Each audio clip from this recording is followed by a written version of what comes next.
नमस्कार. हिंदुस्थान पोस्टमध्ये आपलं मनपूर्वक स्वागत. भारतासमोरील अंतर्गत सुरक्षेची आव्हानं, त्याची सद्यस्थिती आणि भविष्यात काय घडणार याविषयी आपण ब्रिगेडियर हेमंत महाजन यांच्याशी पुन्हा एकदा बोलणार आहोत. ब्रिगेडियर हेमंत महाजन, आपलं मनपूर्वक स्वागत आणि एक सेनाधिकारी म्हणून आपल्याला वंदन. नमस्कार आणि जय. आपल्या समोरचं एक आणखीन आव्हान सुरक्षिततेला, ते म्हणजे नक्षलवाद. आता ग्रामीण भागातला नक्षलवाद जरी कमी होत असला तरी शहरी नक्षलवाद त्याचं एक वेगळं रूप आपल्या समोर येत आहे.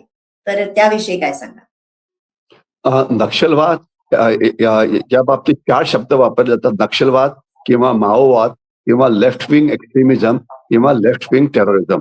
आपल्याला कल्पना आहे की या विषयावरती माझी 2 पुस्तकं होती, नक्षलवादाचे आव्हान, आणि याला मी म्हटलं होतं की हे चीनचं भारताविरुद्ध छुपं युद्ध होतं. आणि त्यानंतर याची दुसरी आवृत्ती मी 2019 मध्येही प्रकाशित केलेली होती. आणि हिंदुस्थान पोस्टवरती आपल्याला कल्पना असेल की माझी आपले जे डायरेक्टर जनरल ऑफ पोलीस आहेत प्रवीण दीक्षित, ज्यांचं एक अतिशय म्हणजे विद्वत्तापूर्ण असं एक संभाषण झालं होतं हिंदुस्थान पोस्ट वरती. ते अतिशय चांगलं होतं. त्यांनी हा विषयाचा इतिहास, हा वाढला का, सरकारने केलं काय, C-60 कमांडोनी कसं काम केलं, हे सगळं त्यांनी चांगलं एक्सप्लेन केलं. आणि दुसरी पुन्हा एक चर्चा याच विषयावरती झाली होती. उदयजी निरगुडकर जे एक ज्येष्ठ पत्रकार आहेत, त्यांनी पण त्यांचे इतर जे सोशल अँगल्स होते ते उत्कृष्टरित्या ते एक्सप्लेन करून सांगितले होते. 2 विद्वानांनी या विषयावरती, खास तर प्रवीणजी दीक्षित यांचं जे त्याच्यावरती जे संभाषण आहे ते सगळ्यांनी पुन्हा एकदा ऐकावं अशी माझी सगळ्यांना विनंती राहील. परंतु मी आता प्रवीणजी दीक्षित आणि उदयजी निरगुडकर यांच्या पुढे जाऊन 2 गोष्टींवरती आपलं लक्ष केंद्रित करणार आहे. आता सरकारच्या आकडेवारीप्रमाणे अमित शहा म्हणतात की आता फक्त 2च जिल्ह्यामध्ये नक्षलवाद किंवा माओवाद हा शिल्लक आहे जंगलामध्ये, आणि अर्बन नक्षल्स तर म्हणजे ही एक ऑनगोईंग प्रक्रिया आहे. आता लक्षात असायला पाहिजे, आता आपले दहशतवादी किंवा आपले नक्षलवादी म्हणजे जे भारताच्या आत असतील, ते आता बंदूक घेऊन शहरामध्ये फिरणार नाहीयेत. त्यांच्या हातात लॅपटॉप असेल, त्यांच्या हातात मॉडर्न गॅजेटरी असेल, आणि त्याचा गैरवापर करून ते देशाच्या विरोधात कारवाया करतील. तर आता ते काय करतील, तर म्हणजे आता त्यांची जे शस्त्र म्हणजे त्यांची शस्त्र काय आहेत आणि त्यांचे सैनिक कोण आहेत. तर आता काही म्हणजे आज काही संघटना देशामध्ये उलटी-सुलटी कामं करण्याचा प्रयत्न करतात, आणि देशविरोधी उलटी-सुलटी कामं करणाऱ्या संघटनांना मी 3 मोठ्या भागामध्ये वाटू शकतो. एक तर आहे उग्रवादी इस्लामी संघटना, की जे काहीतरी उलटं काम करतात, आणि त्याचं एक उदाहरण म्हणजे राधा अकॅडमी, ज्यांनी आझाद मैदानला काय केलं होतं हे आपल्या सगळ्यांना माहिती आहे. आणि त्यांचा जो प्रमुख आहे डॉक्टर झकीर नाईक, तो भारतीय सरकारच्या रडारवरती आहे. त्याला पकडण्याचा प्रयत्न, पण त्याला आता कॅन्सर झालाय अशी बातमी आहे. तर राजा अकॅडमी ही अशी एक संस्था झाली. दुसरी समजा एक कबीर कलामंच, आपण एक नाव ऐकलेलं असेल की ते युवकांना नक्षलवादामध्ये सामील करण्याचा प्रयत्न करायचे. तिसऱ्या आहेत की या जास्त मोठ्या आहेत, त्या म्हणजे अँटी डेव्हलपमेंट. कुठेही काहीही एखादा प्रकल्प तयार करायचा म्हटला तर तिथे लगेच आंदोलनं सुरू होतात.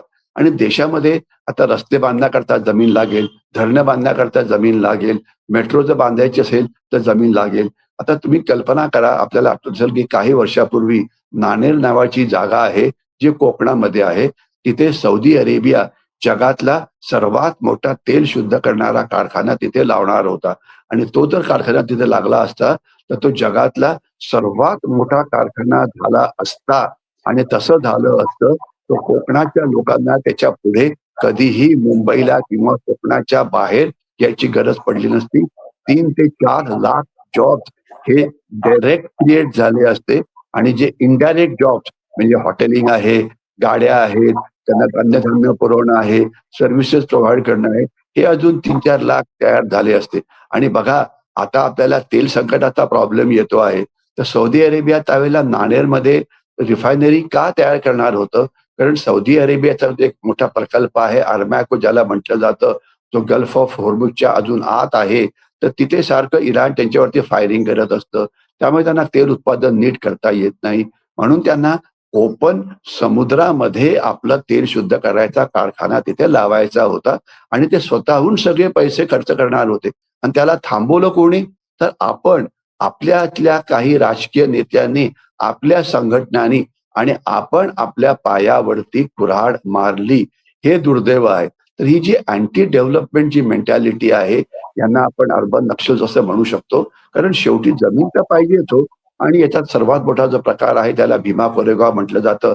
तिथे 5-6 जणांना पकडलं होतं. गौतम नवलखा आहेत, मिलिंद तेंदुबडे आहेत, डॉक्टर वरावर राव आहेत, स्टॅन स्वामी नंतर पकडले गेले होते आणि सुधा भारद्वाज म्हणून प्रोफेसर आहेत. तर त्यांच्यावरती खटले अजून सुद्धा सुरू आहेत आणि त्यांना येणाऱ्या काळामध्ये योग्य ती शिक्षा मिळेल. तर अर्बन नक्षल्स म्हणजे ना कसं शोधायचं, त्यांना कसं पकडायचं, ही एक कायदेशीर प्रक्रिया आहे. परंतु मी आपल्या मार्फत आपल्या युवकांना एक एवढंच आव्हान करू इच्छितो, की त्यांनी विनाकारण कुठल्या सत्याग्रहामध्ये कुठल्या एन-जी-ओ मध्ये सामील होऊ नये. त्यांचं महत्वाचं काम आहे, की रोटी कपडा मकानची लढाई ही स्वतःकरता आणि स्वतःच्या कुटुंबाकरता जिंकायची आणि त्याच्यानंतर जर तुम्ही आयुष्यात मोठा झाला, तर देशाला मोठं बनवण्यामध्ये मदत करायची. हे अशा प्रकारचे विघटनवादी ज्या प्रवृत्ती असतात, पर्यावरणाच्या नावाखाली हे होऊ देणार नाही, पर्यावरणाच्या नावाखाली शक्तीपीठ रस्ता होऊ देणार नाही वगैरे. तर हे असं अँटी डेव्हलपमेंट अजेंडाच व्हायला नको. त्याला अनेक वेळा युवक रक्त गरम असतं म्हणून बळी पडतात. तर कृपया त्याला बळी पडू नका. बाय अँड लार्ज कुठलंही सरकार असतं, तर ते कधीही पर्यावरणाच्या विरोधात जाणार नाही. सरकारला का आपल्या देशाचं नुकसान करून घ्यायचं आहे का? कुठलंही सरकार म्हणजे निसर्गाच्या विरोधात काम करणार नाहीच. याच्यात कुणाच्या मनात काही डाऊटच नको. आणि आता जर आपली परवानगी असेल मंजिरीताई, तर एका प्रकल्पाविषयी मला बोलायचं आहे आणि त्याच्याविषयी जर आपण बोललो, तर हे सगळे मुद्दे येतील. आपण आता कालच मागच्या वेळेला आपण अंदमान निकोबार आयलँड्स विषयी बोललो होतो. तर अंदमान निकोबार आयलंडचं जे आहे, त्याचं शेवटचं जे बेट आहे त्याचं नाव आहे great Nicobar island. Great Nicobar island आणि ग्रेट निकोबार आयलंडमध्ये आता भारत सरकार तिथे एक ट्रान्सशिपमेंट हब बनवतं आहे मोठ्या प्रमाणात. तर ग्रेट निकोबार आयलंड 750-800 आयलंड्स आहेत. बे ऑफ बेंगॉलमध्ये आहेत. अतिशय चांगल्या ठिकाणी वसलेली आहेत. तिथून जो जो स्ट्रेट ऑफ हॉर्मुझ आहे किंवा हॉर्मुझची जी समुद्रधुनी आहे, तिथे आपण चीनला अडवू शकतो. चीनचा तिथे पराभव आपण करू शकतो. याच्याविषयी आपण मागच्या एपिसोडमध्ये बोललो होतो. आता ट्रान्सशिपमेंट हब म्हणजे काय? तर भारताची जी पूर्व किनारपट्टीवरती आणि पश्चिम किनारपट्टीवरती जी बंदरं आहेत, तेथे त्या बंदरामध्ये असलेलं जे पाणी आहे, समुद्राचं पाणी, ते जास्त खोल नाही. तर त्याच्यामुळे ज्यावेळेला तुम्हाला कच्चं तेल आणायचं असतं, तर कच्चं तेल ज्या शिपने आणलं जातं, त्याचं नाव असतं VLCC, very large crude carrier. म्हणजे 1.5 लाख टन, 2 लाख टन एवढं तेल तुम्ही एका वेळेला आणू शकता. तर म्हणजे प्रचंड मोठी जहाजं आहेत. तर पण ही जहाजाकरता तुम्हाला खोल समुद्र पाहिजे. दुर्दैवाने हा खोल समुद्र भारताच्या ना पूर्व किनारपट्टीवरती आहे आणि पश्चिम किनारपट्टीवरती. पश्चिम किनारपट्टीवरती टू सम एक्सटेंट थोडाफार काढलेला आहे, परंतु तो सुद्धा पुरेसा नाही. तर मग केलं काय जातं, व्ही-एल-सी-सी मध्ये क्रूड आणलं जातं आणि ते तेल 2 बंदरामध्ये नेलं जातं. एक तर कोलंबो म्हणजे जे श्रीलंकेमध्ये आहे आणि दुसरं आहे सिंगापूर. सिंगापूर अर्थात कुठे आपल्याला कल्पना आहे. आणि तिथे हे मोठ्या क्रूड कॅरियर्स मधून हे मध्यम दर्जाच्या क्रूड कॅरियर्स मध्ये ते ट्रान्सफर केलं जातं, की जी क्रूड कॅरियर्स भारताच्या बंदरामध्ये येऊ शकतात. म्हणजे आपण दरवर्षी हजारो कोटी रुपये भाड्याने देतो कोणाला? सिंगापूरला आणि श्रीलंकेला. परंतु अशा प्रकारे कंटेनर पोर्ट आपण हे जे निकोबार आयलंड आहे, कॅम्पल बे नावाचा जो भाग आहे, तिथे आपण आता बांधतो आहे. आणि तिथे बांधायला सुरुवात केली आणि काही पक्षांनी सांगितलं पर्यावरणाचं नुकसान होईल. म्हणजे ज्यावेळेला पर्यावरणाचं नुकसान म्हणजे हा इतका एक हास्यास्पद विषय आहे. तुम्हाला थोडक्यात सांगायचा प्रयत्न करतो. म्हणे की जर इथे बंदर बांधलं तर काही झाडं कापली जातील आणि झाडांचं नुकसान होईल. अरे या भागातली जी झाडं आहेत ही इक्वेटोरियल एव्हरग्रीन फॉरेस्ट आहे. म्हणजे जंगलं तिथली एवढी घनदाट आहे की एक झाड कापलं तर तुम्ही कापलं म्हणायच्या आधीच दुसरं झाड तिथे निर्माण होतं. कारण ते एव्हरग्रीन फॉरेस्ट आहेत. तर झाडं कापणं हे म्हणजे हा काही मुद्दाच अजिबात नाहीये. दुसरं त्यांचं म्हणणं होतं त्या भागामध्ये एक शोम्पेन नावाची जमात आहे. या भागामध्ये कॅम्पल बे मध्ये माझ्या बटालियन 7 मराठा लाईट इन्फंट्रीची एक तिथे कंपनी पण होती. तर तिथे मी 1 वर्ष त्या भागात अंदमान निकोबारवरती 1 वर्ष मी पेट्रोलिंग केलेलं आहे समुद्राच्या बाजूनी, हेलिकॉप्टरमधनं पेट्रोलिंग केलेलं आहे. 15 वरती आम्ही म्हणजे जी बेटं आहेत, 29 बेटं जिथे माणसं राहतात तिथे आम्ही प्रत्येक ठिकाणी गेलेलो आहे. आणि अंदमान निकोबारचं रक्षण करण्याचं काम 7 मराठा लाईट इन्फंट्रीमध्ये 1999 ते 2000 या काळामध्ये होतं. तर ही या भागाचा जो भूगोल आहे किंवा त्यांची जी सामरिक परिस्थिती आहे, याच्याविषयी मी आपल्याला खूप काही-काही सांगू शकतो. तर शोम्पेनविषयी सांगायचं म्हटलं, ही जमात 100च्या आसपासची माणसं आहेत आणि ही अतिशय घनदाट जंगलात राहतात. ही जंगलाच्या बाहेर येतच नाही आणि ती जंगलं ही तिथून खूपच लांब आहे. तर म्हणजे शोम्पेनला काही होईल ही भीती अजिबात नाही, याच्याविषयी कोणाच्याही मनामध्ये कल्पना म्हणजे कोणालाही काही डाऊट नको. आणि तिसरी जी भीती आहे, की त्या भागामध्ये काही प्रमाणामध्ये त्याला काय म्हणायचं, की का एका 1-2 बेटावरती कासव येतात. तर त्या कासवाची जी उत्पत्ती होते, ती काही प्रमाणामध्ये कमी होईल. तर त्याच्यात थोडंसं तथ्य आहे, कारण कासव आजकाल सगळ्या किनारपट्टीवरती अनेक ठिकाणी येतात. परंतु त्याच्याकरता भरपूर अल्टरनेट जागा अवेलेबल आहेत, की जिथे त्याची ही उत्पत्ती जी आहे, ती केली जाऊ शकते. म्हणजे कमीत कमी नुकसान होऊन आपण तिथे एक अतिशय प्रचंड असा प्रकल्प तयार करू शकतो, जो भारताकरता एक असा प्रकल्प होईल, की म्हणजे अतिशय त्याचे फार रीचिंग असे हे राहतील. आणि एवढंच नव्हे तर अंदमान निकोबार आयलंड सावरकरांनी त्यावेळेला म्हटलं होतं, की 1200 किलोमीटर दूर भारताच्या ईशान्य किनारपट्टीपासून असलेली ही एक जलदुर्ग किंवा समुद्रदुर्गाची लाईन आहे, जी भारताचं रक्षण करतात. आणि खरोखर ती आहेत. ती भारताच्या आत येण्याकरता ती मोठी गेट कीपर्स आहेत आणि तिथे आपण करू शकतो. आणि तिथे आपलं नौदल आहे, तिथे 4 ठिकाणी आपलं एअरफोर्स आहे, तिथे इन्फंट्री बटालियन म्हणजे भारताची मोठ्या प्रमाणात लष्कर आहे. तर म्हणजे ही एक भारताकरता अतिशय उत्कृष्ट अशी पोस्ट आहे, याच्याविषयी कोणाच्याही मनामध्ये काही शंका नको. तर अंदमान निकोबार आयलंड मधला हा प्रकल्प वेगाने पुढे जायला पाहिजे. परंतु पर्यावरणवादी कशा प्रकारे भारताचं नुकसान करतात हे सांगण्याकरता मी या प्रकल्पावरती थोडा जास्त वेळ घातला.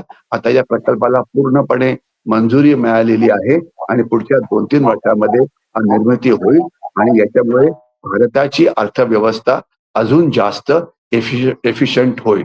मंजिरीताई. आपण हे सगळं जेव्हा सांगत होतात, सावरकरांविषयी सांगत होतात, 115 वर्षापूर्वी मांडलेले त्यांचे विचार पण आता त्यातली काही सत्यामध्ये उतरतायत.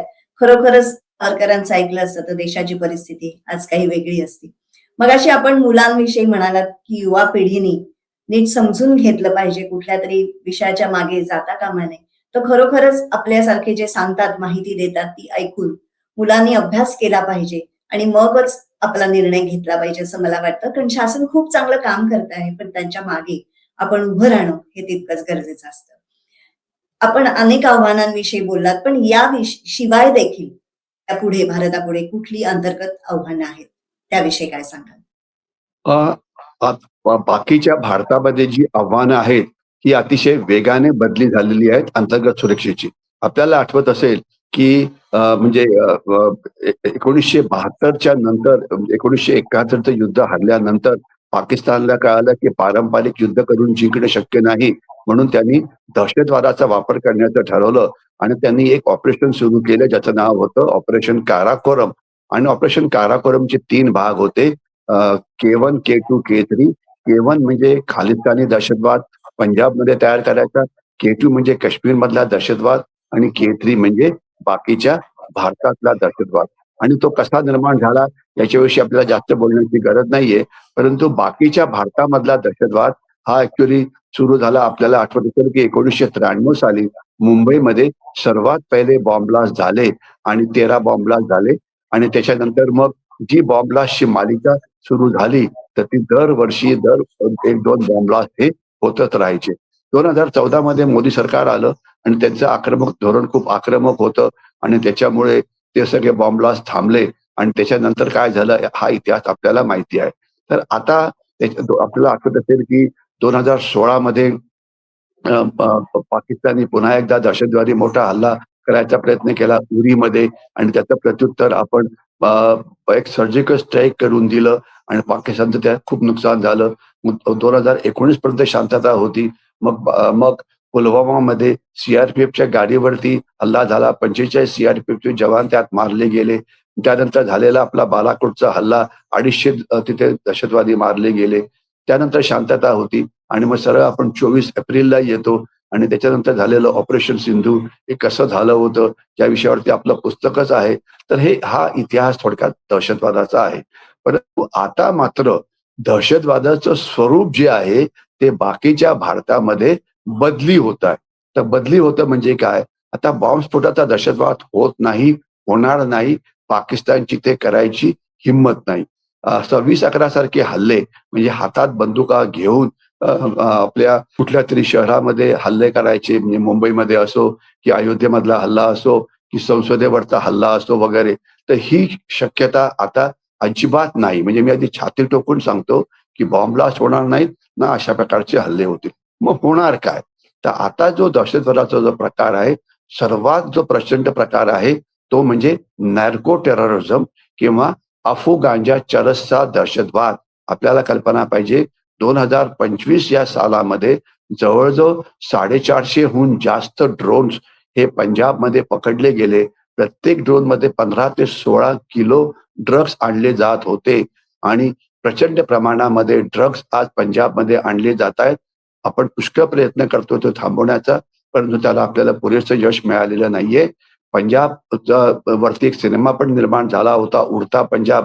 म्हणजे अर्धी पंजाबमधली युवकांची पिढी ही दुर्दैवाने ड्रग्सच्या आहारी गेलेली आहे. आता आपण मोठ्या प्रमाणात नो टू ड्रग्स हे अभियान राबवतो आहे, परंतु त्याच्यामध्ये यश मिळायला आपल्याला वेळ लागणार आहे. परंतु हे ड्रग्स फक्त पंजाबमध्येच येतात का? नाही. जो समुद्र महाराष्ट्राच्या समोर आहे, अरबी समुद्र, याच्यामध्ये मागच्या वर्षी 30,000 कोटी रुपयाहून जास्त किमतीचे ड्रग्स हे समुद्रामध्ये पकडले गेले. आणि मंजिरीताई जर 30,000 कोटीचे पकडले गेले तर काय आपल्याला वाटतं 100% ड्रग पकडले गेले असतील का? तर उत्तर आहे सरळ नाही. काही ड्रग्ज तसे आत आले असतील. तर आज ड्रग्ज दुर्दैवाने उडता पंजाबच्या ऐवजी उडतं मुंबई, उडता पुणे, उडता महाराष्ट्र, अतिशय इझिली ड्रग्ज अवेलेबल आहेत महाराष्ट्राच्या मोठ्या शहरामध्ये. आपण 5 स्टार हॉटेलच्या बाहेर पोलिसांना उभं करायचं तिथनं बाहेर पडतो. म्हणजे मी कुठल्या हॉटेलचं नाव बदनाम करू इच्छित नाहीये. तुम्हाला तिथे रोज 100 लोक ड्रग्ज करता पकडता येतील. म्हणजे ठीक आहे ना. तर ड्रग्ज हे अतिशय मोठं आव्हान आहे. तर ड्रग्जना पकडायचं कसं, तर माहिती कशी काढायची, ड्रग ऍडिक्टना कसं नीट करायचं, हे एक अतिशय मोठं आव्हान आहे. कारण ड्रग्ज समुद्राकडनं येत आहेत, ड्रग पाकिस्तानच्या बाजूने येत आहेत, ड्रग्ज ईशान्य भारताच्या बाजूने म्हणजे मणिपूर नागालँडचा जो भाग लागलेला आहे म्यानमारमध्ये तिथून येत आहेत. तर ड्रग्ज हे प्रचंड मोठं आव्हान आहे. याच्याशिवाय पुष्कळ प्रमाणामध्ये खोट्या नोटा, ज्याला FICN म्हणजे फेक इंडियन करन्सी नोट म्हटलं जातं, त्या सुद्धा येतात. 5 ते 7% नोटा या खोट्या असतात. याविषयी आपण पुन्हा एक वेगळ्या चर्चा करू शकतो. याच्याशिवाय घातपात. घातपात म्हणजे काय? कुठे रेल्वेच्या तिथे दगड ठेवायचे, कधी वंदे भारतवर दगड फेकायचे, कधी एखादा घातपात करून एखाद्या कुठेतरी ऍक्सिडेंट करण्याचा प्रयत्न करायचा, कुठे आग लावायची. आपल्याला 2 एक्झाम्पल देतो. एक आपल्याला कल्पना असेल की मुंबईच्या समोर गेटवे ऑफ इंडियाच्या समोर एक बंदर आहे. त्याचं नाव आहे बुचर आयलंड. बुचर आयलंडचं नाव पण ऐकलं, गेटवे ऑफ इंडियाचं दिसतं. तर तिथे भारताचं तेल तिथे साठवलं जातं आणि तिथून मग पाईपलाईनच्या मदतीने ते आत येतं. तर एक 7-8 वर्षापूर्वी तिथे आग लागली होती आणि 700-800 कोटी रुपयाचं तेल हे जळून खाक झालं होतं. आता ही आग लागली होती की लावली गेली होती याच्याविषयी आपण बोलू शकतो. याच्याशिवाय आपल्याला आठवत असेल की नागपूरच्या जवळ कामठी म्हणून जागा आहे. कामठीच्या जवळ पुलगाव येथे भारतीय सैन्याचा सर्वात मोठा अम्युनिशन डंप आहे. तिथे सुद्धा आग लागली होती आणि हजारो कोटी रुपयाचे अम्युनिशन एक 10 वर्ष किंवा 11 वर्षापूर्वीची गोष्ट आहे. तिथे जळून खाक झाली होती. हे जे प्रसंग असतात घातपाताचे, अम्युनिशनची आग असो वगैरे, हे रेग्युलरली होत नाहीत. कधी आग लावायची, कधी दगड फेकायचे, कधी रस्ते बंद करायचे. रस्ते बंद करणं हा एक अतिशय प्रचंड मोठा उद्योगधंदा आहे, ज्याच्यामुळे देशाची प्रगती आपण थांबवू शकतो. आपल्याला कल्पना असेल की एक पंजाबचे ज्यावेळेला सो कॉल्ड शेतकऱ्यांचं आंदोलन सुरू होतं त्यावेळेला रस्ते बंद झालेले होते. तर त्यावेळेला आपण जर गुगलला विचारा की हे 2 रस्ते दिल्लीमध्ये येणारे 7 रस्ते आहेत. ते 7 रस्त्यापैकी 2 रस्ते जे आहेत ते बंद झाले होते. तर ते रस्ते बंद झाल्यामुळे रोजचं 4,000 कोटी ते 5,000 कोटी रुपयाचं नुकसान हे दिल्लीचं होत होतं. दिल्ली म्हणजे त्याला आपण नॅशनल कॅपिटल रिजन म्हणतो. त्याच्यात दिल्ली आहे, नोएडा आहे, गुडगाव आहे, म्हणजे जी सगळी सॅटेलाइट टाउन आहे ती सगळी. जसं आपण मुंबई म्हणतो तर मुंबईमध्ये मग अर्थात डोंबिवली पण सामील आहे, न्यू बॉम्बे पण सामील आहे. ही नावं वेगवेगळी आहेत पण सगळी एकमेकाला जोडलेली आहेत. तर रस्ते बंद करणं काहीतरी कारण काढायचं. कधी शेतकऱ्याचं आंदोलन नाशिक म्हणून मग रस्ते बंद करायचे. तर हे म्हणजे रस्ते बंद करणं शहराला लागणाऱ्या सगळ्या महत्वाच्या गोष्टी या रस्त्यावर नाही येतात आणि एक रस्ता आपण बंद केला तर केवढं नुकसान मोठं होऊ शकतं. याची 2 मोठी उदाहरणं आपल्याला माहित असेल की मुंबई पुणे एक्सप्रेस हायवे जर बंद पडला तर काय होऊ शकतं वगैरे, आणि हे आपल्याला कल्पना आहे. तर आता ही अशा प्रकारची आव्हानं ही अजून भारतासमोर पुष्कळ आहेत, ज्याला कायदा सुव्यवस्थेची आव्हानं म्हणता येतील वगैरे. तर याच्यावरती अजून जास्त विचार करण्याची गरज आहे आणि भारताला अजून जास्त सुरक्षित करण्याची गरज आहे. आणि मी आजच्या आता एपिसोडमध्ये 2 गोष्टी आपल्याला सांगू इच्छितो की आपण जर बघितलं की जगामध्ये केवढी भयंकर अशांतता माजलेली आहे. हे दुबईला सोन्याची लंका म्हणायचं तिथे आग लागलेली आहे, युरोपमध्ये आग लागलेली आहे, सगळीकडे आग लागली आहे आणि अत्यंत सुरक्षित भाग म्हणजे भारत. त्या सगळ्यांनी भारतीयांना जे 4 कोटी बाहेर गेला होता, या चिमण्यांनो परत करा, काय ते गाणं तुम्हाला चांगलं आठवत असेल तर त्यांनी यावं. अतिशय वेगाने देशाची प्रगती होते आहे. तर म्हणून भारताला सुरक्षित ठेवणं हे काम आपल्याला कायमचंच आहे. म्हणजे आज सुरक्षित आहे त्याचा अर्थ उद्या असेल असं नाही. म्हणून प्रत्येकच माणसाने आपले कान आणि डोळे उघडे ठेवून आपल्या भागाला सुरक्षित ठेवावं, ज्यामुळे देशाची प्रगती होण्यामध्ये आपण देशाला मोठ्या प्रमाणामध्ये मदत करू इच्छितो. भारतासमोर असलेल्या संकटाला आपण चांगल्या पद्धतीने तोंड दिलेलं आहे, परंतु संकट नुसतं सरकार म्हणून ते एकटं सहन करू शकत नाही. याच्यामध्ये प्रत्येक माणसांनी हा विचार करायला पाहिजे की मी काय करू शकतो.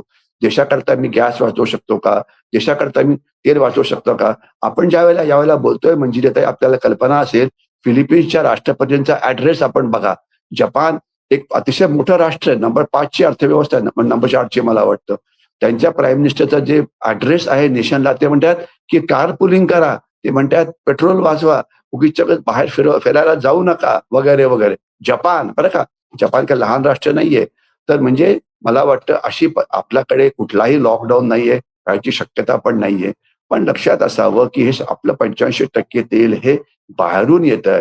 ज्यावेळेला सिच्युएशन थोडीशी अनस्टेबल आहे तर त्यावेळेला आपण सुद्धा आपल्या पद्धतीने गॅस आणि तेल आणि या अशा ज्या नाशवंतू गोष्टी आहेत त्या वाचवण्याचा प्रयत्न करायला पाहिजे, ज्याच्यामुळे देशासमोर हे संकटाची जी तीव्रता आहे ती कमी करण्यामध्ये आपण नक्कीच मदत करू शकतो.